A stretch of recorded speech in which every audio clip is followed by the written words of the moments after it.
This was once a quiet Oregon town. Much of it was virgin farmland since the 1800s. But unbeknownst to any of the residents, over 20 years ago, the first of many cables began threading beneath this land. Thin lines that would completely change the course of life for everyone living here. Generations of families were now seen taking their belongings, one by one. Even families moving into their newly built dream homes would soon begin to leave. The changes that were happening here would be changing the course of the entire world, and the only thing in the way were the people that were living here. Our story starts in Hillsboro, Oregon, and for over a century it was a farm town. But that began to change in the 90s when Intel came to town. The city of Hillsboro annexed a failed subdivision called Rondler Acres and began to attract industrial manufacturers. Intel was the main acre, being offered $52 million to build. And after that, the tech park known as Silicon Forest would begin to take place. As warehousing rose over empty land, a second factor came into play that most people were not aware of. No news coverage, it just happened.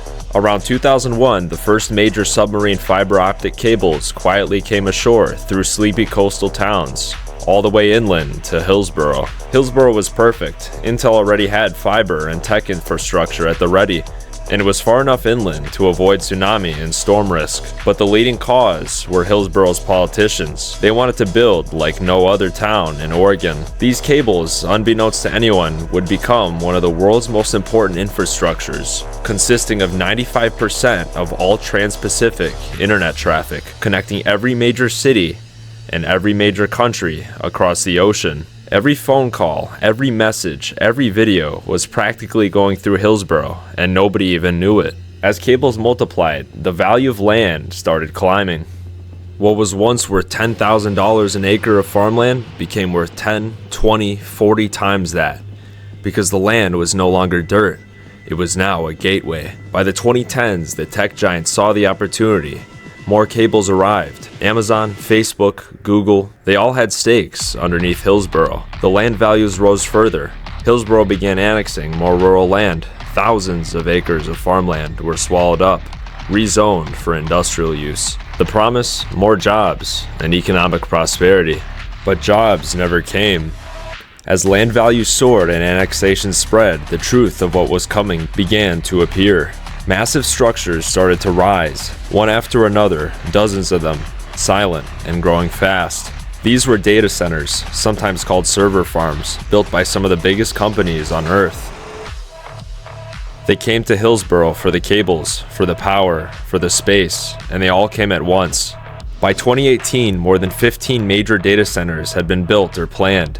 More were coming, each one consuming millions of gallons of water, megawatts of electricity, and entire blocks of land, but employing almost nobody. And still, the public barely noticed, because these buildings weren't made to serve Hillsboro. They were built to serve the world. This is what the cables were for. This is what the land was cleared for, and once it started, there was no going back.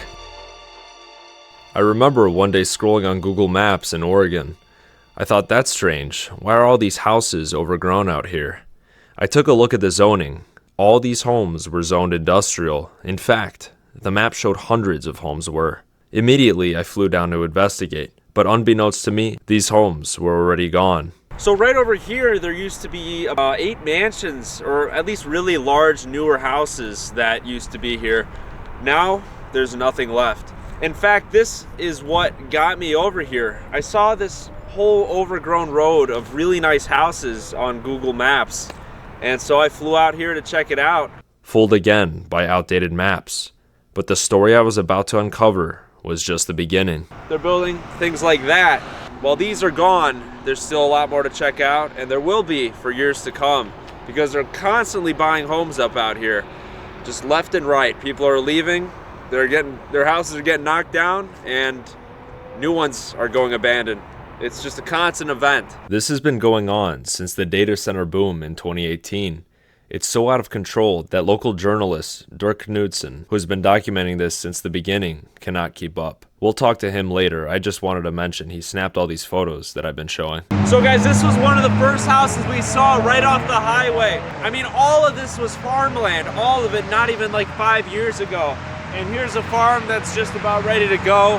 Obviously, it's right on the highway, so they installed cameras because all the curious people can all see this one. But yeah, they're really hiding this kind of buyout around here. I don't know if there's just like a lot of criminals, like a lot of people that would want to break into these places or what, but this area is definitely a lot more secure, you know, the abandoned houses than other places that I've seen. What I mean by hiding it is the city buys the land and either lets the old owners stay or manicures the homes, even if they are abandoned.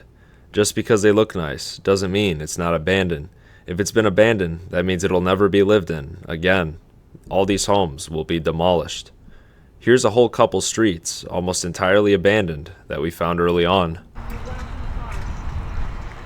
So this house is empty. A lot of the houses here are just like empty. The grass is mowed. They're really nice. But I think they're just keeping these nice so people don't realize what's going on. I'm wondering if that's a camera. Oh, it is. Well, another time. So here we have another house. This house is actually really nice looking, and the power's on, but I just looked through the front window and it's completely like it's being gutted. It's torn up inside. So I'm kind of curious. I'll maybe show you guys around. It looks like it's got a guest house here, but this is a pretty nice house. Wonder if he's going to that house we were just at.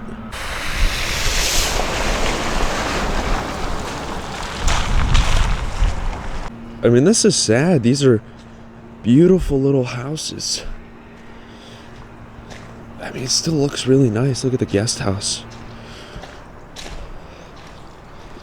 You wouldn't even be able to tell if this was abandoned unless you knew what was going on around here. But one sign is that you can see the lights have been taken out, and those have been salvaged by the demo company or whatnot.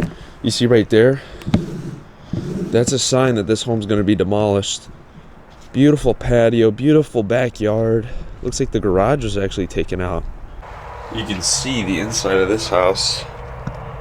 No way in, but it's pretty much gutted.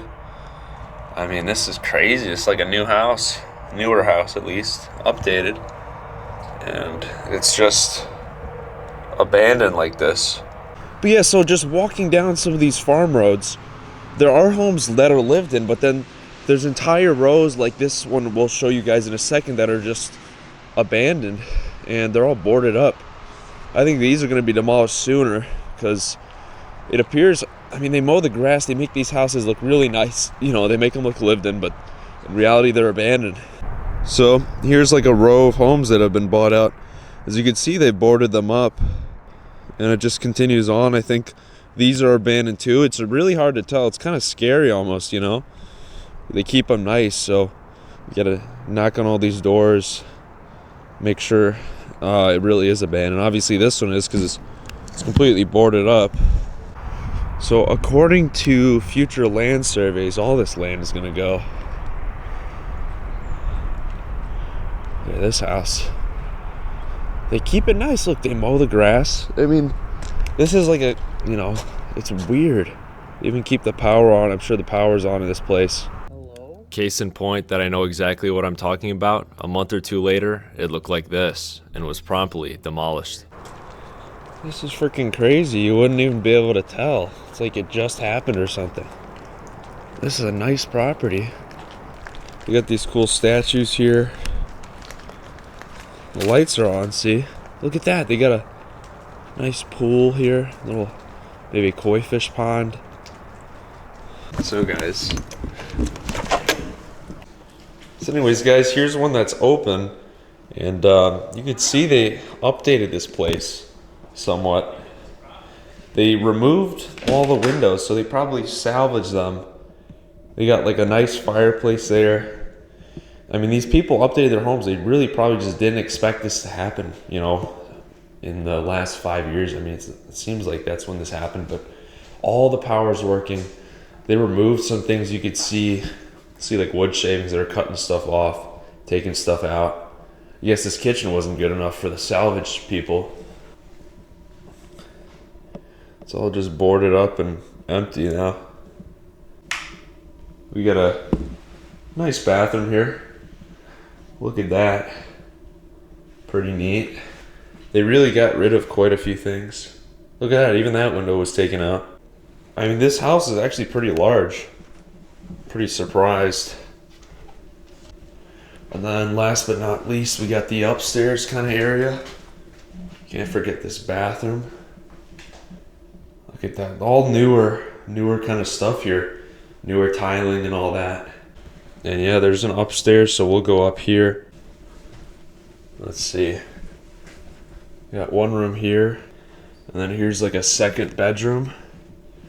There's actually still a bed left behind. But there ain't much to see here. It's just crazy to imagine that this whole area just will cease to exist in a very short amount of time.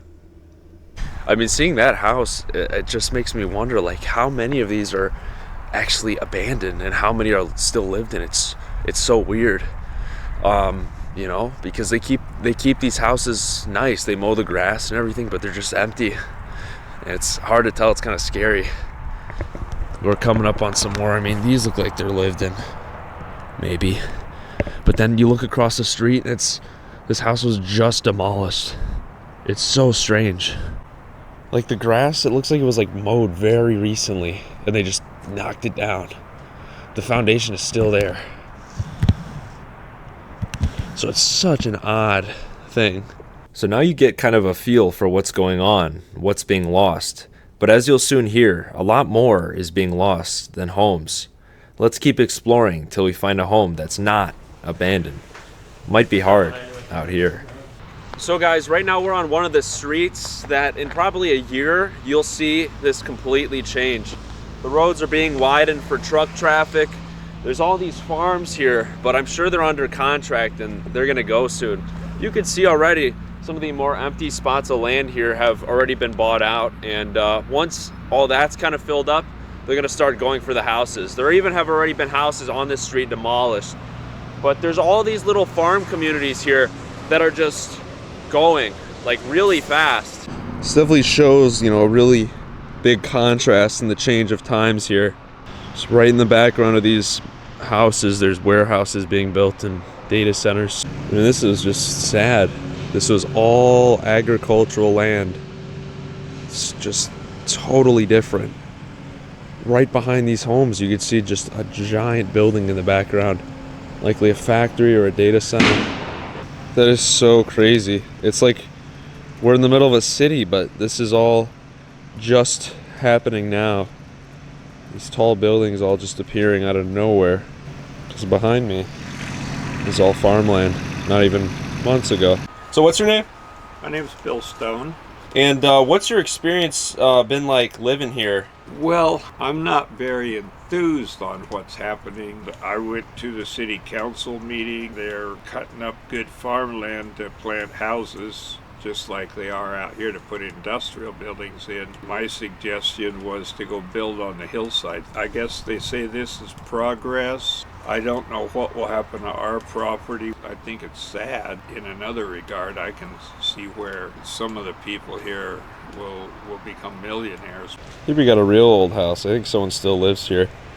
But just think of all the history that's been taken away from us. Look at these train cars. There's literally train cars at this house. An old truck. This is all probably going to get destroyed. How in the world did they get these back here? That's my question. I think that's fascinating. Nobody was home, so couldn't get an interview. Look at that giant machine back there. Insane. These behemoths just standing over just little homes. Don't know what's going on here. We got trucks back there. I don't know, there's garbage cans out, so I'm not gonna bother going down here. There's a broken window on this house, and they probably know they're gonna get bought out. They just don't care anymore. It is a nice house. So, clearly there was a farm here You know, they just got these big scary machines set up. For us, it's kind of sad because we've lived here 20 years. There's more truck traffic for the construction, so it's been different. And yeah, the noise, it's there. It's not that close to us yet, although it will be. But right now, it's something we can hear in the distance. It hasn't been really a nuisance, just a little reminder. I believe the road is going to pass right through here. How do they go about doing that, dude? How do they contact you? What do they say? Commercial realtors working for a developer, or in case of the project on the other side of the creek, it was mostly the city. You know, we'll make out okay. We're not going to get filthy rich off this deal. Yeah. We'll make out okay, and we'll find another place to move on to. We met Dirk Knudsen. He's one of the most passionate people I've ever met on the subject. There's an infinite amount of his articles you can read on everything. Whatever questions may linger, he has the answer to. He truly cares about his community. This is behind us is an Amazon last mile delivery center, very important for getting packages. We're standing at the memorial for what's called the Methodist Meeting House. Was the second church ever built west of the Rockies. A man named Joseph Meek, so he marries a Nez Perce woman. Joe Meek and his wife Virginia had 10 children, but when 5 of those kids died, the decision was made, where do we bury our children? It was decided they would be buried near the church. And as the site developed, that history came back up that, hey, there's 5 of the Meek children here. And the city of Hillsboro got wind of that and made an agreement that if this growth could come, a 1-acre site would be set aside here to commemorate and to protect those grave sites. Did we really pave over, something that sacred? You'd have to say yes if you knew the whole history, if you really see it. You're lucky to get government to do anything. And so I do compliment those involved in our government, especially Majestic. The remains of any bones were not found. So the compromise was, since we can't find them, and I got to compliment the developer because at the end, when it was a choice of either not building that fab or honoring it, they chose to honor it. Dirk had spent an astronomical amount of time just so these graves were recognized somewhat. He'll tell you the story of that later in the video. But how do these buildings come about? What are the effects? What you see now is the last 4 years this has happened. Right here, there are 4 transcontinental cables of fiber optic bundle about this big around, and those come from Australia, Indonesia, Hawaii, and China on the bottom of the Pacific. The newest development is our data center farm, and they're getting into that AI sector, right? This issue that these jobs we created are actually jobs that are going to put so many millions of Americans out of work. Should we spend hundreds of millions to acquire property, tear people's homes down, rezone their properties? They were doing it to fight for the high-paying jobs that every community is fighting for. So you hear about Ohio, there's 4 huge foundries going there. The name of the game now is public sector, get involved, spend money if you want the jobs. Or is it better to sit and wait and let growth take place naturally? Or is it better to just simply say, we'll spend public money to do this? So a lot of the questions have been, why and how are we doing this? And now the question has become, will it continue? And now do we have enough power? We're worried about our power grid now, which anybody with data centers needs to be worried about. Behind you guys is the third of several big substations. Is it fair? Behind us, we have a family with the last home on the Tualatin Plains. It's the last original farmhouse. They now would like to be bought out, but the same city that rezoned them, who kind of did this to them, now they have no neighborhood, they have no surrounding farms, and now they find themselves with no exit strategy. Their land was rezoned industrial against their will. Now they'd like to sell, but mortgage companies are now saying, we can't help you with your underlying funding because you're zoned industrial. One of the concerns they had as early as 2010 when this was happening was, can we still get a mortgage? Can we still be viable here? And the government and other people said, absolutely, no problem. But as time went on, data centers began to come in, and today they are surrounded on all 3 sides by data centers. One of the consequences of being rezoned from a residential or farm zone is the government and financiers no longer want to finance those kind of things. And now our buyers can't get loans easily, and our buyers don't have a plan that fits here perfectly. We can't remove the house because it's on the National Historic Registry. We hope to find somebody that can see that the past and the present can kind of meet here and work, and our best bet forward is either some kind of a hospitality use, or maybe a small office campus. Hey guys, well, it's just one of those days. I'm out here at the old shoot house at the Methodist Meeting House site where the graveyard was, and the heg farm across from me. But there's a lot going on out here today, so I just want to mark this moment in time. This was all before the data centers came. It's crazy. It's only been a couple of years, and it already looks like how it looks today. I believe the home's still for sale. Contact Dirk if you're interested. The owners are in quite a tight spot now. I cut down the interview from 30 minutes to about 5. The rest can be viewed at the end of this video for all information. The history on the gravesite, the history on the house, and the history on the data centers. And it's not just century-old homes in danger, it's the trees, the history. I'm out here on the Tuolumne Plains. I'm doing this some is the video. stuff that cannot be replaced. Unfortunately, these majestic giants had to go. Here's a 5-gallon bucket. How's that for perspective? There's a data center going here, and this wood's not being preserved. 150 feet long. That could have furniture or something made out of it. This is the old Leachman place. Right here is the house. I'm gonna say goodbye to the old house, that's for sure. Whew. This is a hard pill to swallow for somebody that loves the Tuolumne Valley and understands the history of what's here. So we don't even know if this is abandoned, but it looks like it's in the direct path. Pretty sure this is abandoned. I'm just thankful I was the last to ever experience this. Yeah. Too many signs. Scares the crap out of me. This beautiful looking home. Probably be the last footage of it ever existing.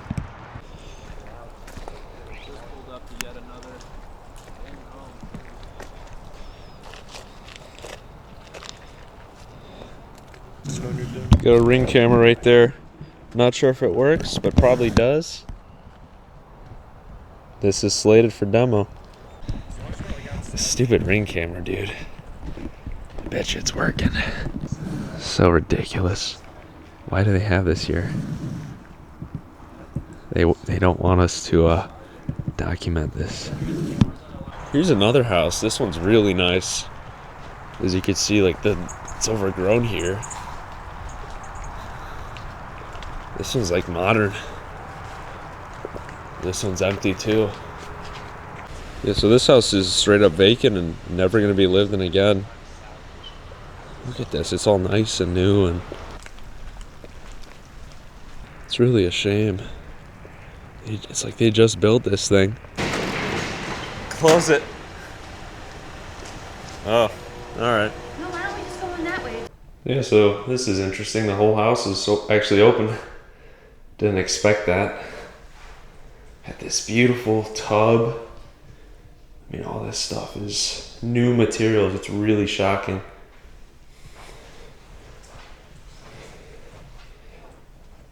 Look at this, like, large room, guys. Pretty crazy, if you ask me. Was not expecting that. Hear the fire alarms. The battery's dead. I mean, they're taking materials out. It's like about to be demolished. Expensive house though. So now we're near the front door. I am just in shock, guys. Beautiful chandelier, just big opening. And this is no small house.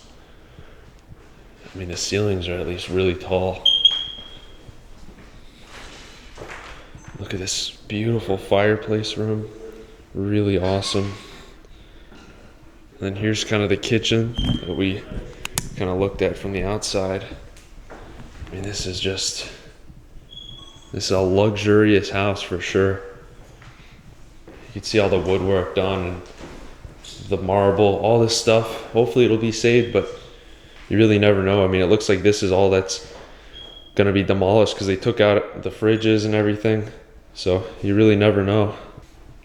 You can imagine there was a TV there on the left. Just looks like guest bedrooms by the looks of it. But plenty of bathrooms here. All the bathrooms are just new materials. This is kind of crazy. Bro, look at this. I wonder if it's been shut off and that's just the remaining water. Dude, it's still going. I've had it on. Wow. Insane. It'll be Crazy. yeah, it'll be shut off eventually. I wonder why the power, they took that off and the water still works. They shut off different things at different times. Yeah. Gas, water, power.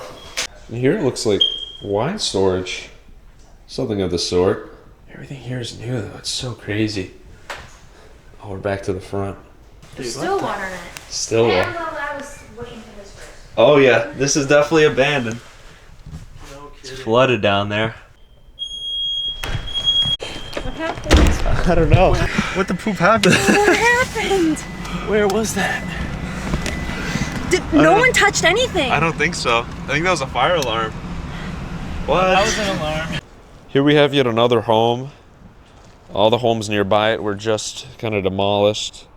There's one that's abandoned there. There's two here that leave next month. And this guy looks like they just left probably a month ago or so. There's already boards in the windows, but the grass is all mowed. You can see up here they've salvaged a lot of the barns. And I've noticed that the abandoned homes have like a little yellow slip on the door. Cute little farm though. They got like a dog house and it's just crazy. This is like so freshly abandoned. And this is probably gonna get wrecked real soon as well. That's the weird part about it. It's really crazy. Like this just happened. Look at the grass. And there's boards on all the doors. That's what's kind of crazy. I hear something like humming. Do you hear that? What the heck is that? Yo, do you guys hear that like thumping sound? Yeah. It's like a booming sound. It's like bass from a car, like music or something. Yeah, but there's no cars around. Sounds like a big truck. That's probably, yeah. The Jeez. horse barn, very, very cool. Really? They still have the whiteboards written with the schedules, like the horses and whatnot, and like what to do and what to feed them. It's crazy. I bet you there's so much history that went on in these fields, man. So much old stuff. Even newer history, like this house. It's all just gonna go. There's still water in here. Check this out. What the heck? It's so weird. Why is this like torn apart like that? I don't know. I can only imagine maybe they started like demolition already on this part. Looks like they took it apart piece by piece. Look at the Right. ground. They could have rebuilt it somewhere. I don't know. I think that's what. Yeah. Or reuse the wood, because this looks like a recent construction. It's probably pretty good material. Yep. I think that's what they did. This is Intel, the first of them all, arguably the biggest of them all. But at least they employ people. The data centers don't. But this is ground zero. This is where it all changed forever. The change now is unstoppable. We filmed these homes at the beginning of the year. They're now all demolished, and new ones too. Next to the really modern house we explored was this also modern house. They left in February. We were there January. I sent a local explorer to check it out. I was really curious on what it looked like, and I actually talked to the owners before they left. Well, this kind of satisfies my curiosity. Hello? A lot of the homes were burnt down for fire training. A lot of stuff was donated too, I'm sure. But I'm pretty sure this entire street is gone. Over, I think 20 houses. All prepped for a data center. But I'm happy I was here to preserve them, at least for a little bit. Maybe one of you guys viewing lived in these homes. That's what I hope. But anyways, here's the unedited interview with Dirk if you guys want to watch the whole thing. There's a lot I left out. Please consider contacting him. Here we are at the historic John and Elizabeth Shute farmhouse. The house was built in 1888 and then added on to. And John Shute came here in the 1870s. He found himself a girl whose family owned 600 acres and wanted to establish himself. So they got married and they picked up 80 acres from her dad, Mr. Constable. And this house was built, and then it was only owned by 2 families after that. Shute went on to be a big banker here in Washington County. Like, he was the guy you went to for money back then, and became very influential all throughout the west side of Portland.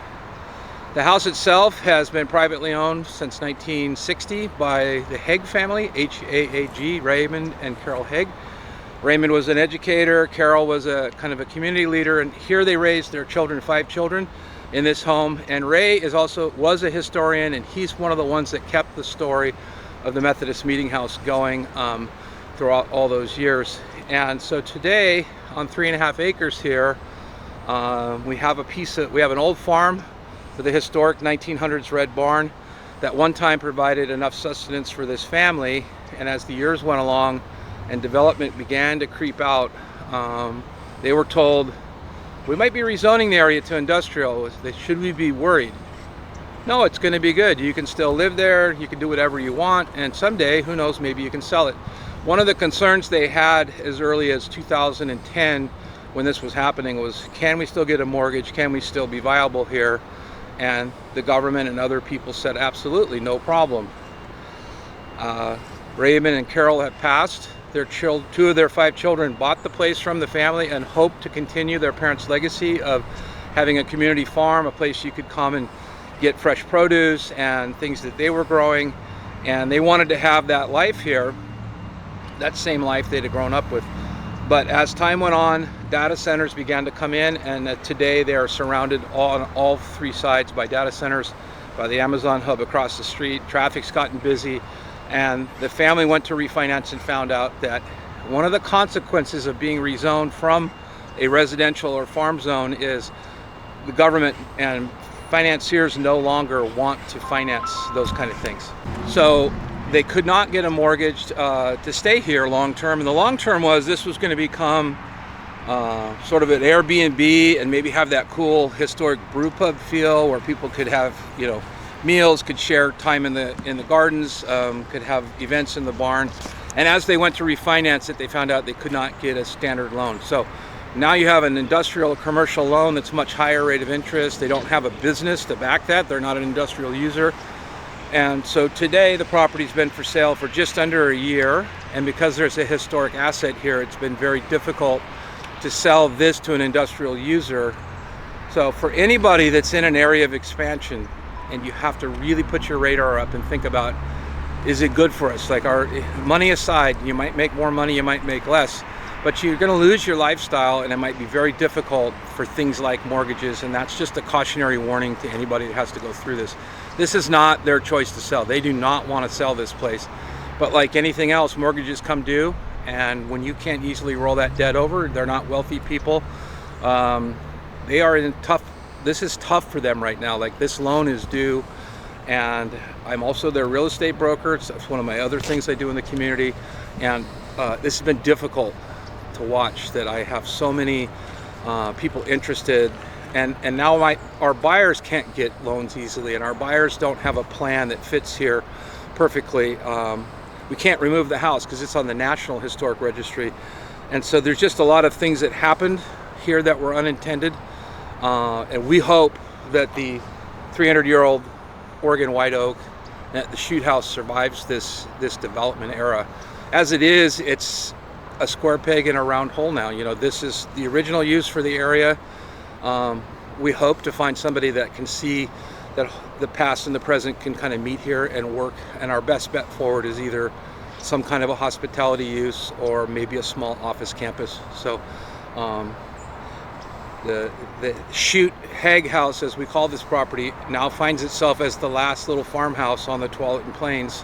Tualatin Plains is 2,500, 3,000 acres, something like that.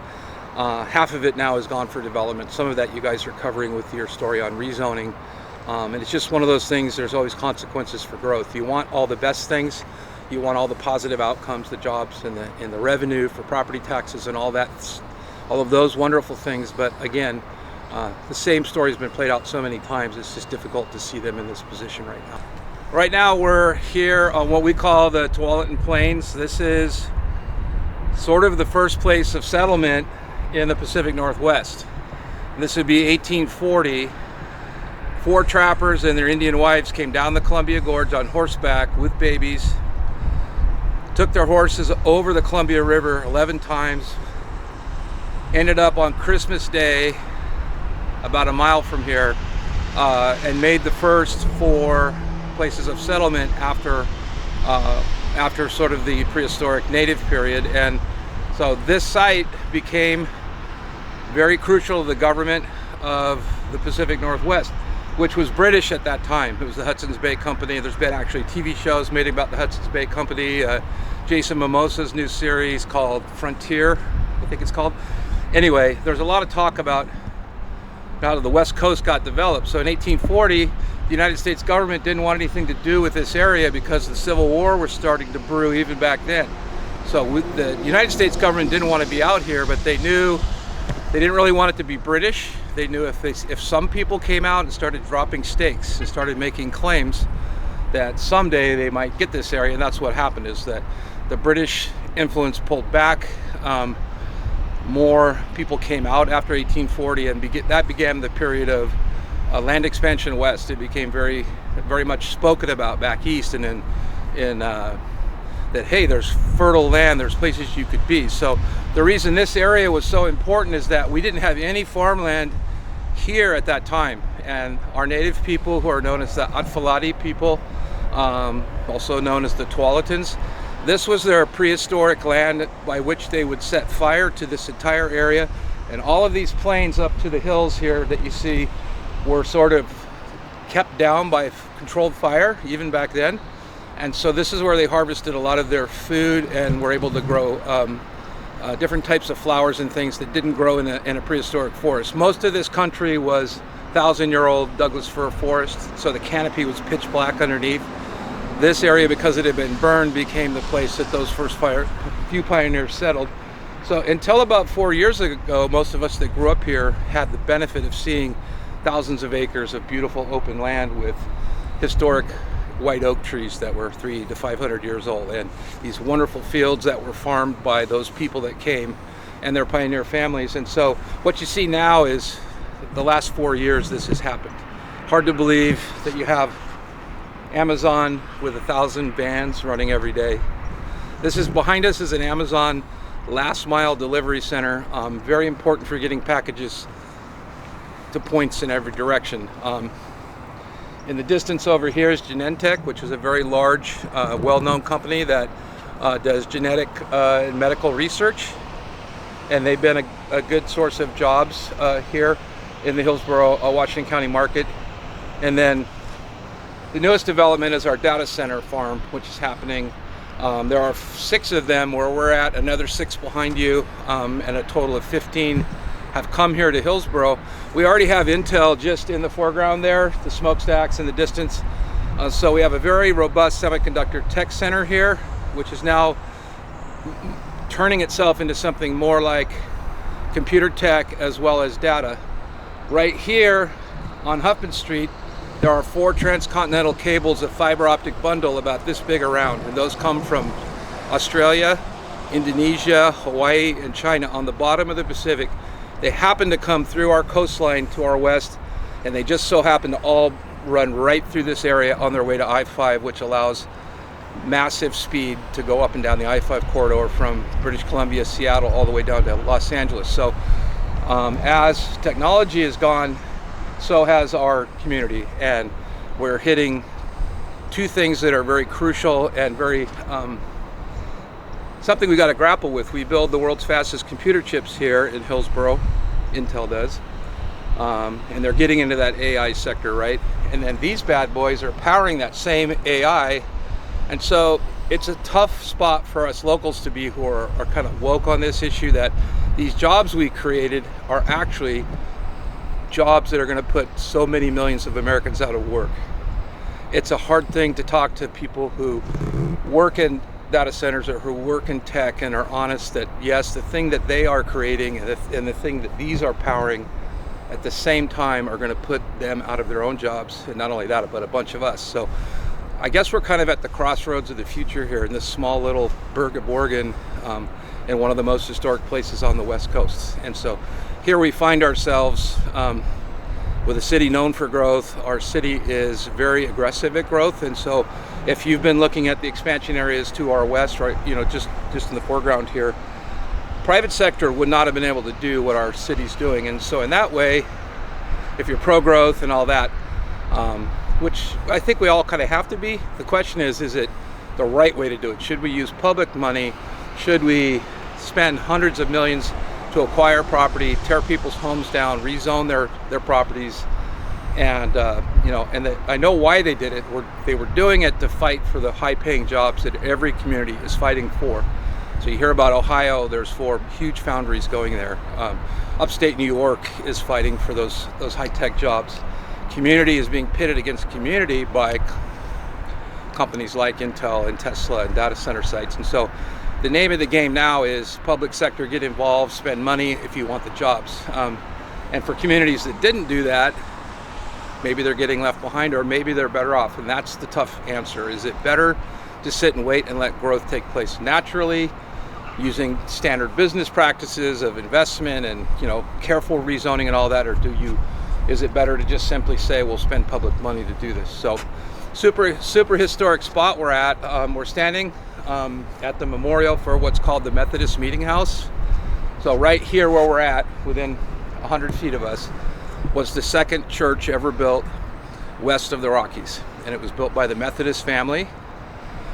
In the far distance, where you can no longer see the home site, but the tips of the trees over here, was what was called the Constable donation land claim, and a family by the name of Constable settled this and then allowed the Methodists to build on this site because there was a prehistoric trail made by our native people and by dinosaurs and all rights other creatures that went right behind us, right over that gap and over that mountain to the Columbia River on the other side, which was, of course, the Columbia River historically has been a massive resource for not only modern day, but way back into the very first people that came.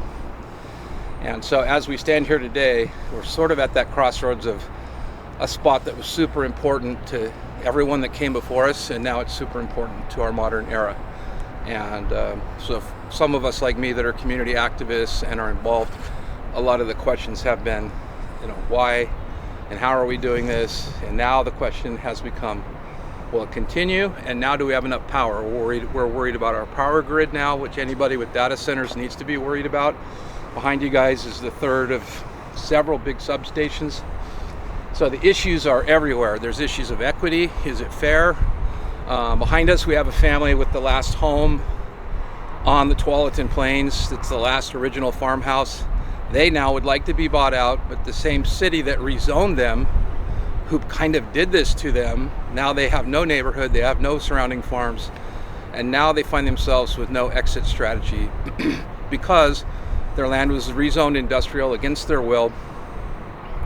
Now they'd like to sell, but mortgage companies are now saying we can't help you with your underlying funding because you're zoned industrial. So there's consequences to everything that we do in our lives, and that applies to us as humans, it applies to cities, and there's a lot to grapple with as Hillsboro tries to find its way forward from here. So I'm going to tell you about the Methodist Meeting House and this monument that we're at. The Methodist Meeting House, as I said, was a church, but not only was it a church, at that time, there's no stores, there's no government, there's nothing. And so these pioneers became part of a group that formed a government that was not a United States group. It was simply a group that said, since we're not wanting to be part of Britain, I guess we'll be our own thing. So there was talk about creating a new civilization, a new community, could have been a new nation. As it turned out, they joined the United States as we sit here today. But at this church, it became a site of early government. Part of that government were people self-appointing themselves or being appointed by the body that was here. Who's going to be sheriff? Who's going to lead our new nation or our new community? The Claim Jumper Act was actually signed right on this property we're standing on. That was an agreement for everybody between California and Canada. That was the intent, was that we'll honor the American version of a land claim, which was setting stakes on 640 acres, 320 if you didn't have a wife, that's the way it went back east in the first land expansions, or 640 if you had a wife. If you had a wife, the trappers didn't have wives. They were up in the Rocky Mountains by themselves, but there were native people. And so for this site, a man named Joseph Meek, who's also known as Colonel Lafayette Joseph Meek, who was with Kit Carson, and he was with Jim Bridger and those people that we hear about in our history books. And he's been covered in history books a lot. So he marries a Nez Perce woman in the mountains, in the Nez Perce Nation up in Idaho and Washington. And he names her Virginia, gives her an American English name of Virginia, which is the state Joe Meek is from. He comes here with her, and with her come her two sisters, who married two of his trapper friends. So, and they brought another couple with them. So as those four came, we had four Native American wives, not of this country, but who came to this country with that skill set of knowing how to live in the natural way and how to live out of a civilized society. And those women became super important to the settlement of the West, as did many other Native women who also married trappers and explorers. And so Joe Meek and his wife Virginia had 10 children. At the time, their farm was about a mile from here. But when 5 of those kids died, the decision was made, where do we bury our children? And so since there was an early church here, it was decided they would be buried near the church. And that was in 1840 through about 1860 as those children passed away. As the time went along, the bodies were not removed, and as civilization got more established and we had graveyards, people started using graveyards. But over time, this location was sort of remembered, and then at the turn of the century, people started to forget. But 1 or 2 people were remembered, and as the site developed, that history came back up that, hey, there's 5 of the Meek children here. And the city of Hillsboro got wind of that and made an agreement that if this growth could come, a 1-acre site would be set aside here to commemorate and to protect those grave sites. Then there came some debate, were they here or were they over there under that building, or were they there? And so as a result, when the Amazon property came in, it was done by Majestic Development, which is one of the largest industrial park developers in the world. Majestic pushed back, wanted to do a commemorative plaque about a mile from here. Some of the heirs of these children, some of the family who still remembered, and some community activists, including myself, dug in, and we actually filed a land use appeal, said no, we're going to do something here. And we wanted that 1-acre site that was promised by a previous mayor. The current mayor and his group said, we can't give you the 1 acre, but we'll do something. So the site we're on today was actually a memorial site that was won to commemorate the children's bodies. And we did extensive archaeological work, everything from human remains detection dogs to ground penetrating radar to some sifting. We found a lot of what they call scatter or early things that tell us that we're in the right spot. But because that was over 140 years ago, and we know they were buried without caskets, the remains of any bones were not found.